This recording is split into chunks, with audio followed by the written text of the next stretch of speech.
This is why it's so nice to not have makeup on. That is so beautiful. No. What do you think of them? They're ridiculous. She never stops whining. Meghan Markle Googled, is the race card an actual card? I always think about it like the end of Super Mario Brothers. Slay the dragon, save the princess. I'm like, that's my husband. It was supposed to be her redemption arc. No makeup, no script, just Meghan Markle, stripped down and soulful, ready to tell her story. But within hours of the podcast release, it blew up in her face. Not because of trolls or tabloids, but because no one believed her. Your voice is driving me crazy and I'm about to jump over there and put my fist down your throat. I think the woke have been asleep. Oh my gosh, I work so hard. You're complaining about your hard life and you're so privileged. It's just so weird. It's ridiculous. I'm searching for something to like about her, and it's so hard. Well, if Meghan and Harry can quit their family, you can too. The tears, dry, the stories, over-rehearsed, the vibe, forced, and then, like gasoline on a slow-burning fire, Bill Maher stepped in. The HBO host didn't just roast her, he annihilated her. Maher's takedown echoed what millions were already thinking, but didn't have the guts to say out loud. Suddenly, the fake tears, the relatable mom image, and the luxury-laced victimhood all shattered at once. Because behind the sob story, there was strategy. Here's an email that I've been keeping for you. I have full body chills right now. This is why it's so nice to not have makeup on. Thank you. Dan, when you do interviews on your show, do you do the Jamie, Kern, Lima reactions? Yes. Oh my God, there's something wrong with her. They want it both ways. These people were so mean to us and poor us, and we don't want all this attention. And once the mask slipped, the whole Meghan Markle machine began to collapse. 40 minutes into the podcast, this little picture, quite a grainy picture, flashed up, which shows a basket of, homemade preserves with a card on it, HRH, Duchess of Sussex, Meghan. I find it a little bit cringe to give a gift to a close friend and sign it Her Royal Highness. Maher wasn't just dragging Meghan for drama. He was reflecting what a growing chunk of the public had already been whispering for months, that her attempts to look real are just as fake as the tiaras she left behind. The timing couldn't have been worse for Meghan. Just days earlier, she had released a podcast episode with billionaire bestie Jamie Kern Lima, tearful, makeup-free, branded as Authentic Meghan. Except no one bought it. And when Maher's voice joined the backlash, it was like ripping the curtain off a stage Broadway show. Meghan didn't show up vulnerable. She showed up prepared. And the performance was already unraveling. I work so hard. The moment that everything sells out, it doesn't mean that we're done. It means we're working on replenishment and what are the next SKUs and what's the next tranche of products and what's the timing on that and writing the newsletters and writing the social media captions and making sure that all that feels in line and what's the cadence of it. And then let me write a book about how much we don't want attention. The episode's biggest selling point? No glam, no filter, just Meghan, raw. But when she appeared on camera, something felt off. Her hair? Professionally blown out. Her skin, glowing. Her lighting, cinematic. Viewers immediately called it out. If this is no makeup, what's her red carpet routine? Even worse, her friend Jamie played the role of fawning fan instead of interviewer. "You look the same without makeup," she squealed. "You're so beautiful." The podcast turned into a feedback loop of praise, not insight. Every answer from Meghan circled back to her brand, her pain, her hustle, but instead of connection, people felt manipulated. Because this didn't look like a woman reclaiming her voice.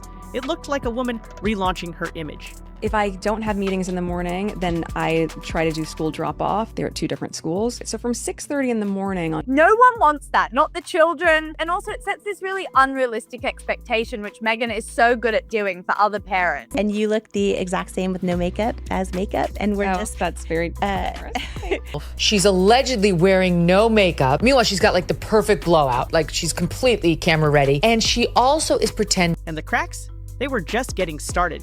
Midway through the episode, an innocent image flashed across the screen, a basket of preserves and ice cream, gifted to a friend. But it wasn't the jam that caught attention. It was the signature on the note, Her Royal Highness, the Duchess of Sussex. Wait, what? Meghan no longer holds that title. She's been explicitly told not to use it, publicly or privately. Yet here she was, signing personal gifts with royal insignia like nothing had changed. She's crying. There isn't a tear in sight. It's an actor's trick. I mean, Meghan did claim that before dating Harry, she never Googled him, and she said she didn't know much about the royal family. She married for money. It's very clear she bagged the elephant. She was thrilled she became a, quote, princess. Critics didn't miss a beat. This wasn't about honor or nostalgia. It was branding. Even when she's supposedly stepping back, she's still clutching the crown. She's not Meghan, the person. She's Meghan, the product. And the royal signature wasn't a mistake. It was a message. I'm still above you. The backlash hit instantly, because you can't cry poor while signing cards like a queen. Yeah, she's a princess too, and Harry is slaying dragons to rescue her. You know, look what we built. We've built a beautiful life, and we have 2 healthy, beautiful children. And I always think about it like the end of Super Mario Brothers when you get to the final level. And what's the goal in Super Mario? They're like, slay the dragon, save the princess. I'm like, that's my husband. Who's Harry rescuing her from? The family she abandoned before making him abandon his? Meghan tried to paint a picture of her hectic life, school drop-offs, business meetings, emails to her kids every night. She described a day starting at 6:30 in the morning with hours of back-to-back tasks. But instead of sympathy, people rolled their eyes. Because this isn't struggle, this is privilege dressed in yoga pants. During promotion for Suits, she was joking with one of the photographers that she can cry on command. Left eye, go. And then you watch a tear fall down her face, and then she starts cackling because she's so proud of herself. She talks like she's juggling chaos, but forgets she has a live-in nanny, assistants, and a multi-million-dollar mansion. And those heartfelt emails to Archie and Lilibet? Cute in theory, until you imagine your 18-year-old opening a mailbox with 6,000 unread messages from mom. It doesn't sound like love, it sounds like performance parenting. And the worst part?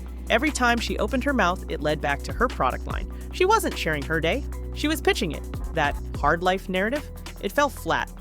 I just think she's crying for sympathy, playing the victim, when there's nothing to be a victim about, and there's also no sympathy to be granted for this lifestyle that she's... Yeah. But America did finally find a way to say, you know what, we love victims, but you two, we've just had a little too much of it. Her Netflix show was supposed to be the final charm play.